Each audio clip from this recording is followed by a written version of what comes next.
Welcome to Scary Stories. Someone recently wrote us a short email about Dogman that I'd like to read to you. Their email is what inspired this episode, and it was from someone with the handle Chris7000. They sent us this witness narrative that we're going to call My Parents Saw a Dogman. But what is a Dogman? Dear Scary Stories NYC, I was telling my grandparents about the Dogman, who they said they had never heard of. Once I described it, though, they both grew wide-eyed and said that, in fact, they had both seen just that thing when they were married in their early 20s, back in the early 1950s. Grandpa had met Grandma in England, where she was born and grew up. When they decided to get married, they came back to the U.S. first so that their children could have U.S. citizenship along with their mother's naturalized citizenship. Grandma had always wanted to see Hollywood with her own eyes, so they got married in Los Angeles and spent their honeymoon sightseeing in the Hollywood area. This was the 1950s, and so vacationing in Hollywood didn't mean Universal Studios and Disney. It meant visiting locations where classic movies and TV shows were still being shot. The studios back in those days, even when they were active, always encouraged tourism, and hence had guided tours of the lots and of the sets. You could get to see a celebrity or two as they worked, which was exciting to a young lady from overseas and a young man from Wisconsin. It was during that honeymoon in Hollywood that they both told me that they saw what I was calling a Dogman. Now that totally confused me. Grandpa was from Wisconsin. How had he not heard of the Dogman even though he saw it himself? And how did he have to travel to California to see a Wisconsin werewolf? That's why I immediately started to wonder if he had actually seen something else. I mean, it was Hollywood. Maybe the two of them saw a man in werewolf makeup? I wasn't there, so I do have to ask these questions. Basically, they were about to head back to their hotel from the Garden of the Gods, where they had been pitching woo, when a very large man ran past them in a rude manner, almost knocking my grandmother to the ground in the process. Grandpa caught Grandma and attended to her needs, but she was far more surprised than hurt. Some men were crying out from behind them to stop that guy, but when Grandma and Grandpa turned to look, the figure was in the process of leaping down off the raised rocky land and onto the highway well below. He was doing it with such ease that everyone present gasped in awe. The beast man ran away as though he were motor-powered, as fast as any vehicle on that highway. Now, according to both of them, it did look like a werewolf-type entity. It had a canine-type head, according to my grandfather, but it ran like a man would upright on its hind legs. Grandma didn't deny the canine features, but she insisted it was wearing a cape and that it was a man. Grandpa told me it was a werewolf and that possibly his wife was remembering seeing remnants of torn clothing. But Grandma insisted that not only was it a humanoid, but it was Spring Hill Jack himself. Grandpa left us about 15 years back, and now my grandma, who will be 91 if she's still with us in July, has seen her health take a bad turn too. As a consequence, I've been thinking a lot about that story. It's just so strange to me that Grandma would acknowledge that she was seeing something that looked like an upright walking canine, and yet, to her it was also a man, and in fact was the legendary Spring Hill Jack. I was wondering if you ever think that maybe a lot of monster sightings might be misidentified Dogman, or maybe the Dogman sightings might even be a misidentified other. Might there be a simpler answer to all these cryptid and paranormal mysteries than any of us ever expected? I myself have never seen any monsters, so I can only hypothesize and ask questions. Yours cryptically, Chris7000. Well, Chris, I'm very glad you are raising these kinds of questions. When we're dealing with legend and lore, we need to remember that these are just words, and words are descriptors used to attempt to describe or explain our experiences. We can allow our interpretations of words and phrases to create pictures in our mind, and then we think that those internal images are the original event described. Once we accept our own version of someone else's description of their personal experience as actually being the truth, we then begin to theorize based on what we are now considering hard, cold facts. But these are not facts. These are our internal interpretations of something written by someone else many years ago, often by people from the 20th century who aren't around to explain their intentions and meanings to us any longer. When we read old stories of wood boogers, there are often scanty descriptions of the creature's appearance. It's presumed that most 20th century monster stories are really talking about the Bigfoot. But this long after the fact, a lot of that might not be considered open to at least a little bit of questioning. And it's especially interesting to me that a lady who moved here from England in the 20th century saw a cryptid and called it Spring Heel Jack. We should take a sidetrack into who or what Jack was, since he or it was many things to many people. See this drawing? It's meant to depict Spring Heel Jack. It's some kind of demonic monster. See this one? Again, the devilish bat-winged character is supposed to be Spring Heel Jack. Again, here, another naked monster man. There were all sorts of depictions of him, because there were all sorts of descriptions of him in the media of the day.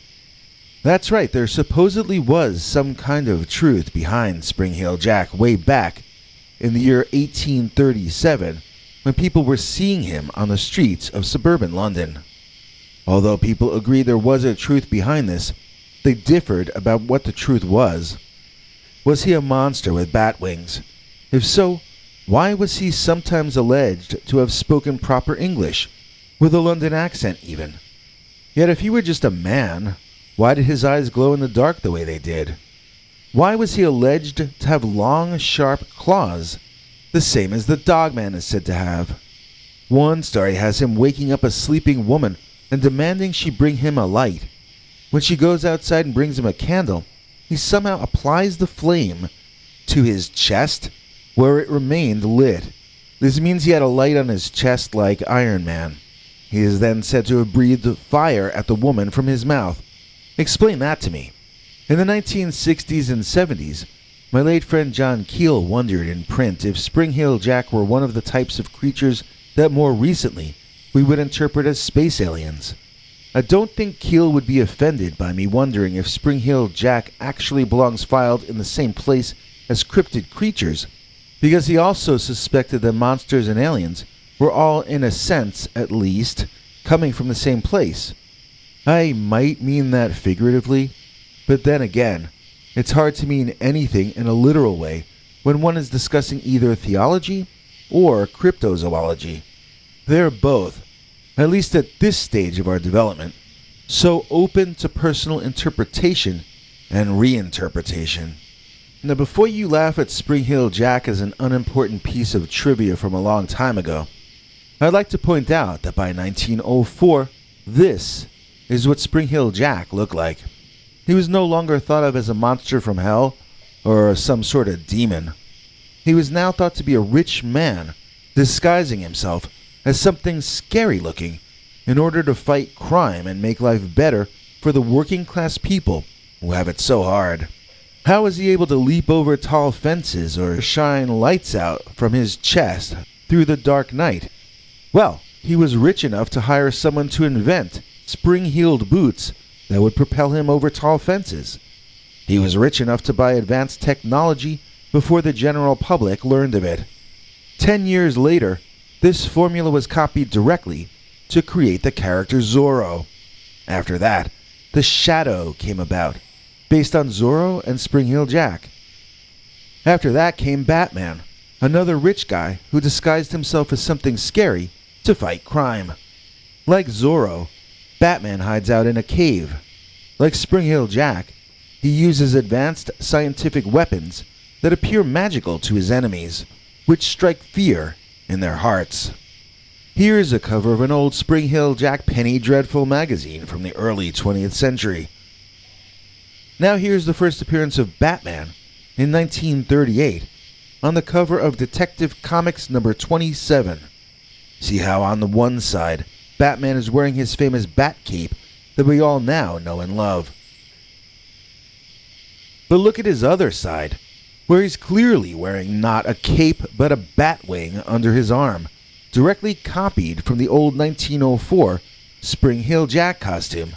The story is that Bob Kane, the artist, wanted Batman to have bat wings under his armpits like Spring Hill Jack, but the writer, Bill Finger, wanted Batman to wear a cape. So it looks like Bob Kane drew both at once in this first illustration of the character. In either case, the mask is virtually identical. Although the creators of Batman did credit Zorro and the Shadow as inspirations, I don't think they ever acknowledged how much all these projects were taken from Spring Hill Jack. Even the creators of Superman admitted that the reason Clark Kent acts so weak is because that's what Zorro did in his secret identity also. The idea back then was that nobody would suspect that the foppish, effeminate guy was really the superhero in disguise. This is why Batman acts like a playboy when he's Bruce Wayne, and Clark Kent acts like a coward around Lois. They took this from Zorro, who took it from the early 20th century stories about Spring Hill Jack. Both of my late friends, John A. Keel and Timothy Green Beckley, used to talk a lot about coincidences and synchronicities. They seem to play major roles in the lives of people who start to investigate the strange and the weird. Here's another example of that. Check out this overhead view of the area that Chris's grandparents claim they had their Dogman encounter at back in the early 1950s. This is an area that old westerns and western TV shows were still being shot at back in that time. Right here is the rock that the Lone Ranger and Silver famously posed in front of. And over here is the former Iverson movie ranch, where Zorro's cave from the old TV show is still located. I believe it's in the backyard of a condominium now, but it is still there. It's a 1-minute drive away from where Chris's grandma claims she saw Spring Hill Jack, and it's known for its association with Zorro, who was inspired by Spring Hill Jack. When you realize that the creature was running from the direction of Zorro's cave and then leaping a great distance to escape a mob chasing him, it almost makes me wonder if the creature we're discussing was actually physical or permanent in nature. Chris's grandma fell down as it passed, so the natural assumption is to expect that this was a normal physical entity. But what if it was a tulpa? What if all those people making their livings shooting the Zorro TV show, which would have been in production I think when this happened, all those cast and crew imagining Zorro's life into reality every day, maybe they somehow manifested or conjured or called up a tulpa of the entity of Spring Hill Jack, or a version of his spirit or character at any rate. Neither of my grandparents reported bat wings on the creature, but Grandma did insist that he wore a cape. Their two descriptions did not entirely match up, even though they both claimed that they saw the same thing as each other. In one of Keel's old books, he talked about the ghost of the Shadow being seen in the house where the Shadow stories were originally written. How can something have a ghost if it never actually lived? That's where Keel brought the idea of the tulpa into Western paranormal and UFO research. I'm kind of with our contributor Chris on this. I'm asking the same questions that they are. How can two people see the same thing at the same time and yet come away with such different descriptions? Could the answer be that there was more than one thing to see? Or could it be that a tulpa can appear differently to different people depending on which version of the character they choose to look at? Sorry to have so many more questions than answers this episode. You guys have been saying you want more historical stories from us when possible, and this was that. The trouble is that with Dogman and cryptids in general, sometimes truth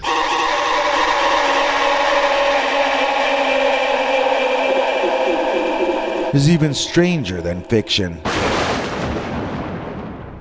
Hooray for Matt, he's never flat. Mr. Stitch like a Cy Young pitch. Please join us in thanking today's executive producer Matthew Stitch for making this episode possible. Matthew donated $50 to us using our brand new thanks button under this or any of our videos. We literally couldn't survive without kind people like Matt, as YouTube has recently decided to limit our videos to only being watched by people already subscribed to us. They're making it impossible to grow the channel, and it seems they want us to go away. We're gonna have to start an audio podcast version of the show by June because we need to expand beyond YouTube. They've backed us into a corner and left us with no other choice. I'd like Matthew Stitch and everyone else who donates to us using our thanks button to know that if you contact me through our email and ask to see some of our weekly secret uncensored episodes, I think it's only fair that you should get to check them out. I just need your email or some other private way to message the video links to you. Of course, our channel membership and PayPal subscriber club are still alive, and you can get various cool perks in return for helping us out that way. Here to explain it all in more detail is international TV spokesmongrel Henry Lee Dogman. Hank? Thanks for watching till the end. If you liked what you saw, please consider clicking like on the video or sharing it with your friends and family that you think might also be interested. If you would like to see more of our work, please consider subscribing and hitting that bell icon next to the subscribe button so that YouTube will alert you when we put out a new video. To become a channel member and gain access to our special perks, you can click that join link under each of our videos. Another option is to join our PayPal subscribers club at peterbernard.com. You can join for as little as 99 cents on YouTube or $1.50 at peterbernard.com, and that gains you access to our weekly secret uncensored episodes. If you'd like to see our 21 hours of archives of uncensored Dogman stories, then please join at the $3 level or above. To get to watch our shows in advance of the public, please join at our $10 level. That gets you all the perks. If you join our channel memberships, you need to check our community page here on YouTube in order to get the links to the secret videos and other perks. If you're in the PayPal subscribers club, Peter will email you all the news and links himself. Once joining the PayPal club, which is Peter's homemade club, please give him a chance to see that you've joined and to compose you a personal welcome email, as none of that is automated. But whichever you join, we'll name you an executive producer for the next available episode. Do you have a scary experience that you'd like to share with us? You can email us at scarystoriesnyc@gmail.com or call our Scary Stories voicemail hotline at 804-LA-SCARY. That's 804-537-2279. It's a Google voicemail box, so that means it keeps cutting off after every 3 minutes. If your story is longer than that, please keep calling back and we can piece it together on our end. Good night, and have a scary tomorrow.